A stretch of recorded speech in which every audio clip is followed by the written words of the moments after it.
With travel severely curtailed all around the globe, COVID-19 has torn some families apart, while others have had to overcome significant barriers to see their loved ones again. But for some, this pandemic has offered a rare opportunity to reconnect with their families. This week in CNA Correspondent, we take a look at what stays close to our hearts.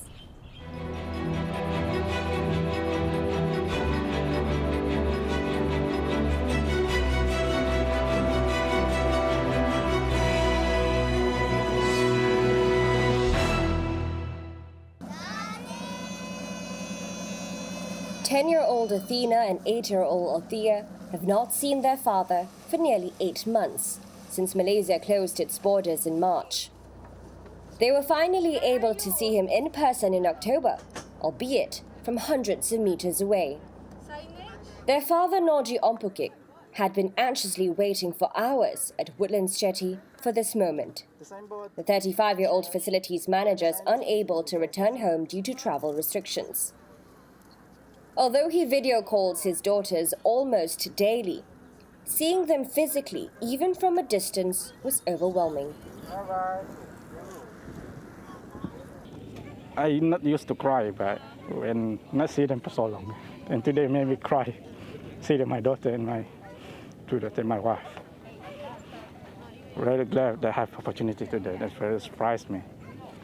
I mean, it's really hard for me to face reality, but again, yeah, I had to stay here to work for my family future. Some 20 Malaysian families from Johor Bahru were able to catch a glimpse of their loved ones from a yacht, which took them as close as it could to the Singapore border. More than 300,000 Malaysians are affected by the border closure due to the COVID-19 pandemic. As they are no longer able to make the daily commute across the causeway, many have chosen to live in Singapore out of fear of losing their jobs. Being away from home has been a painful ordeal for many of them, who miss out on important occasions with their family. Happy birthday to you.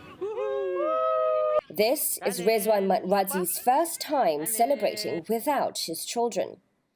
And while they are mentally prepared to not see one another for the next few months, the family has been trying to stay positive. Kita tak tahu bila kita boleh balik kan, so kita semua kena bersabarlah. Kalau kita balik pun dekat Malaysia, sekarang ramai ada orang kena buang kerja, dah tak ada hasil pendapatan. Dekat Singapura ni pun banyak juga company yang kena terpaksa buang kerja. So yang mana yang kita masih dapat kerja ni, kita stay lah. Kita cuba bertahan lagi, selagi mampu. For those stranded in Singapore, it's all about finding ways to adapt to a new normal.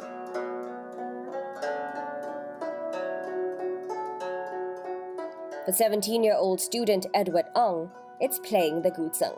It calms him down, he said, and helps him cope with living alone in Singapore. For any teenager, the idea of independence can be exciting. But as Edward found out, that freedom comes with huge responsibilities. It's quite a large shift from how I used to live. Yeah, when I came to Singapore, I realized that I had to take more charge of what I do. So I have to clean the house, I prepare my 3 meals, and I have to wake up on time for school. That was very hard. Yeah. Sitting in an empty house isn't something he's used to, he said, as it can get quite lonely. My family, they are like my pillar of support. My sister will always be the very cheerful one. So my dad, sometimes when I feel down, when I feel lonely, then my dad will come and encourage me and persuade me to have a positive outlook. Then my mom will always be there to remind me that I have a house back in Malaysia waiting for me. Other Malaysians in Singapore have also depended on one another for support. For 23-year-old Faiz Najmi, his co-workers have become his second family. The 4 of them live together in a 2-bedroom flat in Bedok. Kami macam adik-beradik lah. Kalau pasal makan, bila salah seorang daripada kami ada nak pergi kedai makan atau pergi nak beli makanan, so kita orang akan tanyalah awak nak makan apa, nak saya bungkuskan ke. Dengan kos sara hidup yang tinggi kat Singapura ni, semestinya kami perlu mengurangkan kos bulanan daripada barangan kehendak. So kita perlu utamakan barangan keperluan dahulu. Dan bagi saya, kalau kita tak bandingkan setiap perkara dan benda antara sini dan kita punya kawasan, saya rasa tidak ada masalah. Johor's Chief Minister Hasni Mohamad has called for the federal government to look into reopening the border to Singapore for the sake of the people's lives and livelihoods. But as Malaysia faces its third wave of COVID-19, it remains uncertain just when this can happen.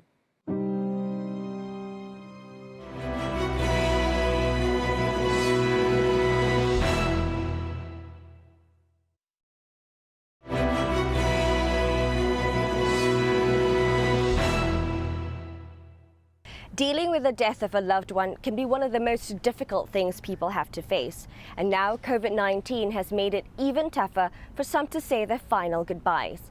Danelle Robertson tells us more. When Heather's father was hospitalised in New South Wales, all she wanted to do was be by his bedside. Heather lives with her husband in Melbourne, Victoria. A quick 1-hour plane ride is all it takes to reach him. But the COVID-19 pandemic has made the routine travelling impossible after interstate border travelling restrictions were imposed. Heather never got to see her father for one last time because he died during the operation, but she was determined to be there when he was laid to rest. But getting to the funeral posed its own problems, and her husband had to plead with New South Wales authorities to let them go. It was really hard getting to the point where you're actually begging to go to your own father's funeral and to be there with your mum, who really desperately wanted us together. And yeah, just the trauma of going through it was, it's very hard to describe now. It was only after her story went to the media that they were allowed to travel and attend the funeral service. And even then, it was only under extremely tight rules. I think the hardest part was that we could see family, but, I couldn't even give mum a hug.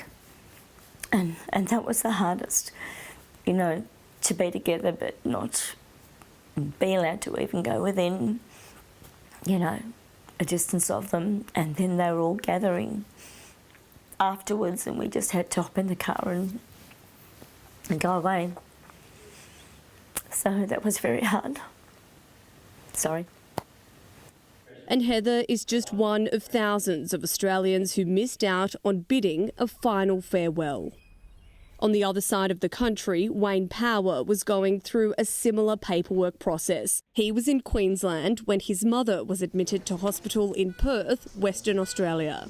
Although he eventually got permission to enter Perth, his mother died while he was halfway through his mandatory quarantine.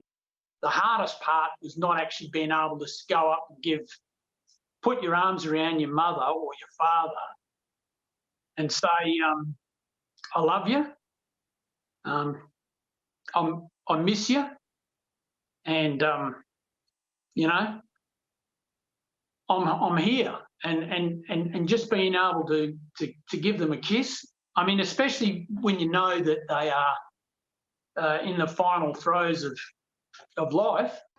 The pandemic has not only affected the way we live, but it's affecting the way we show care to our ailing loved ones. Australia's lockdown rules mean that visiting relatives on their deathbed is extremely limited. Funeral attendance is restricted and grieving together has changed with limited hugging and affection. Now funeral operators have moved to offer live streaming services. Scott Duncan has been in the funeral business for 30 years and says technology has allowed families to get the farewells they deserve. It's really important for families to not feel left out. So we also offer a tribute where we can actually live stream via people's homes to the service as well. So it becomes a two-way stream. While Heather and Wayne say they are grateful to have been able to talk to their loved ones online before they died, it can never replace the human touch. With the lockdown restrictions lifted following the easing of the local community infections across the country, many are hoping for some normalcy to return. But for Wayne and Heather, the relief comes too little, too late. In Nepal, countless Sherpas and mountain guides have been put out of work since the start of the year due to COVID-19. But some are taking solace in the fact that they finally have time to reconnect with their loved ones, as Pooja Pant finds out. 31-year-old Furba Tenzing Sherpa is a climbing guide in Nepal, and he's summited Mount Everest 14 times in the same number of years. This year, he was expecting to guide mountaineers up Everest again for his 15th time, until the pandemic put a stop to it. Normally, म यो टाइममा चाहिँ trekking हुन्थ्यो यो season भनेको अब यसपालि कोभिडले गर्दा trekking पनि छैन एक्सपिडिसन पनि छैन अब यसपालि 2020 भन्ने बिजी नेपाल इयर भन्ने झन् कोभिडले दोस्तै बनायो Furba is among the thousands of climbers, mountain guides and porters who have been put out of work this year. And with little to no support, many are left struggling to feed themselves and their families. Yo covid वर्ष त खोइ के भन्नु अब यसपालि त हाम्रो शेर्पा जातिले क्लाइम्बिङ गर्ने जतिले त काम पाएन भएन त्यो एक जग्लो पनि काम पाएन के बाटो बोक्नेहरुले पनि काम पाएन के हाम्रो गाउँतिर Last year, tourism brought in $2 billion to the impoverished country, but with travel severely restricted now, the economic wreckage is plain to see. Hotels, tea houses, and other businesses catering to tourists have been closed for the foreseeable future. These 300,000 people are directly involved in the tourism. And if we look at their family member, it comes around 1.2 million.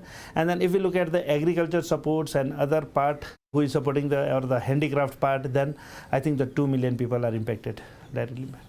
For the last 6-7 months, we don't have 7-8 months, we don't have business. So around 42 billion we already lost this year.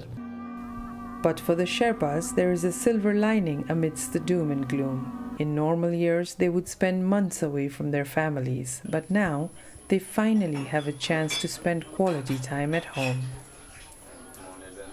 घरमा बस्न पाएको त राम्रो छ अब जे होस् घरको family बच्चाहरु उनीहरुले त धेरै खुसी छ अब कहिले बुढीले म त कति दुख दिन आफैले पनि खाना पकाउने भाँडा माझ्ने टोइलेट सफा गर्ने घर सफा गर्ने त्यसो पनि धेरै काम गर्यो अब घरमा बुढीले कति दुख रहेछ भने चाहिँ यसपालि चाहिँ थाहा भयो के आफ्नो घरमा भएको छोरालाई चाहिँ नि कति चिन्नु भयो त राम्रोसँग चिने अब कसरी भने अब यिनीहरुले होमवर्क गर्ने यसो हेर्ने तर उनीहरुले गर्दाखेरि चाहिँ मैले पनि धेरै कुरा सिके के It's a similar story for Furba, who managed to spend time with his mother in his village for the first time in 14 years. 14 वर्षसम्म म गाउँमा नगएको मान्छे यो महामारीको बेला आमालाई आमासँगै हुनु आमा छोरासँग हुनु धेरै वर्षपछि आमासँग अब 7 महिना बिताउँदाखेरि चाहिँ अब एकदमै अर्कै लाइफ पाए भनौं न मैले And because of the pandemic, she doesn't have to fret for his safety this year.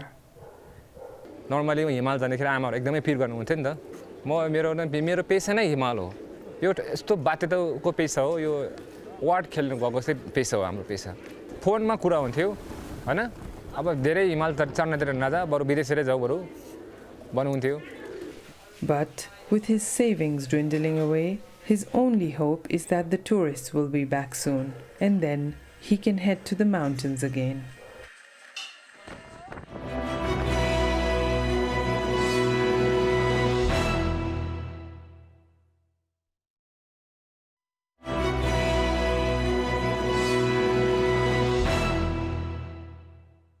India's economy has cratered due to the COVID-19 pandemic, with millions left jobless across the country. In their desperation, some families have resorted to sending the children to work. Others want to earn easy money through child trafficking. Rebecca Bundan tells us more. This 13-year-old has been working at this garage for several weeks now. Ravi, which is not his real name, does a 6-hour shift for just over $3. Greece तो लगता है tyre उठाना पड़ता है उधर वो लोग मेहनती तो काम बहुत है, वजन का काम है बहुत. उधर तो 5-6 घंटा काम करना पड़ता है, ग्रीस लगता है पूरे हाथ पे, कपड़े पे लगता है, तो वही इसीलिए. But his family needs the money to survive. His father, a labourer, was left without income after India's strict COVID-19 lockdown came into effect. Shortly after, he fled Mumbai, leaving his wife and children behind. अभी वो तो फिलहाल lockdown हो गया तो वो गाँव गए अभी उनको भी परेशानी आ गई तो इसलिए छोड़ के चले गए. After her husband left, Ravi's mother also lost her job as a cleaner and the family has had to borrow money to get by. उधारी बढ़ गया था, हमारा दुकान का भी होता था इसलिए बच्चे लोग वो देख के काम पे लगे. हाँ वो देख के काम पे वो बोले खर्चा कैसा होएगा करके लोग का भी देना है कर्जा पानी इसलिए वो लोग काम पे लगे. They're not the only family who found themselves in such dire straits. Child labour has long been a problem in India. Data from the last census in 2011 revealed that there were more than 10 million child labourers in the country, many of whom are working at street stalls, in factories and in households. Activists say it's become worse amid the pandemic, as lockdown restrictions left many poor families without income. COVID is an extraordinary situation, and we have seen that two key determinants that push children into labor are the factor of poverty and education. With the schools being closed, children are not able to go to school. There is digital divide, online access is very, very limited. Second, we have also seen that there has been significant economic downturn at household level. Families have lost jobs. What's worse, child trafficking is also on the rise. Business owners, having been hard hit by lockdown restrictions, want to reduce costs, and a few of them are prepared to turn to unethical solutions to do this. With poor families facing tough times, there's no shortage of people for child traffickers to exploit. The problems are that the parents, for survival, have taken the money from the money lenders. Now with the unlockdown and the economic activity starting, the money lenders are also asking for the money. So children are being trafficked because of economic reasons. With the economy going down, the increase will be there because all the industries, all the workforce is required is a cheap workforce. All the employers are looking for cheap workforce, and the cheapest workforce is the children. The scale of the problem is such that his NGO has worked with police forces to rescue almost 1,200 children from exploitation in India between April and September, some of them as young as 6 years old. In this raid, carried out in September, 21 children between the ages of 10 and 14 were rescued. They had been taken more than 500 kilometres away from their homes to make bangles in a factory. Others have travelled even further away. NGOs say that some of these children were handed over to traffickers by their parents for an advance payment of less than $50, and they might never see their family again. It's illegal for children under the age of 14 to work in India. Laws were tightened in 2016, and the punishment for employing a child is imprisonment of up to 2 years. Such efforts have helped to reduce child labour, activists say, but a report by the International Labour Organization predicts that globally, millions of children are at risk of being forced to work because of the COVID-19 crisis, undoing 2 decades of progress. Families like Ravi's say they don't have an alternative solution though. And Ravi's employer told us that he knows it's wrong for children to work, but he insists he's helping the family by offering the boy employment and income. Otherwise, he says Ravi could end up worse off, on the street begging or foraging for rubbish to sell for recycling. Condition बहुत खराब थी इनकी, खाना खाने के मानते थे, बहुत ज़्यादा परेशानी थी, ऐसा है. तो ये लड़के को इसलिए मैंने रखा, कुछ नहीं, काम तो कुछ करने, बच्चा है, क्या काम कराऊंगा, लेकिन कुछ मेहनत का काम सीख जाए, आगे बढ़े, उसको समझ में आए कि मेहनत का काम कैसा होता है कैसा नहीं. और ये उम्र फ़िलहाल तो है नहीं इसको काम करने की, और इसकी ये उम्र है पढ़ाई लिखाई की, लेकिन जिसको ध्यान देना चाहिए सरकार को तो ध्यान देती नहीं. मेरे को भी बाहर घर से बाहर निकलता तो मुझे गैरेज दिखता, वो गैरेज दिखता, वो हिसाब से मैं भी गैरेज में लग गया. मम्मी तो मना करती थी पढ़ाई लिखाई सब कुछ कर ये कर, लेकिन गरीबी हर इंसान को खा जाती है. महाराष्ट्र का वसूल है तो अमीरों पे ज़्यादा ध्यान दिया जाता है और गरीबों पे कम दिया जाता है. वो हिसाब से मेरा भी करते क्या गैरेज लाइन में खोला मैंने भी garage. But humanitarian organisations say that most employers who use child labour are simply motivated by greed. And authorities are taking steps to try to tackle the spike in child labour. In July, India's Home Ministry issued a notice to state governments urging them to set up or bolster their anti-trafficking units. But with over a fifth of the population living below the poverty line and more people at risk of slipping deeper into poverty due to the pandemic, experts say that the country needs to tackle the roots of child labour. Two important factors that can help children into getting out from labor are education, which is quality education, and social protection schemes for their household. If these two are taking place, we reduce significant chances of getting child into work, and we can certainly prevent them.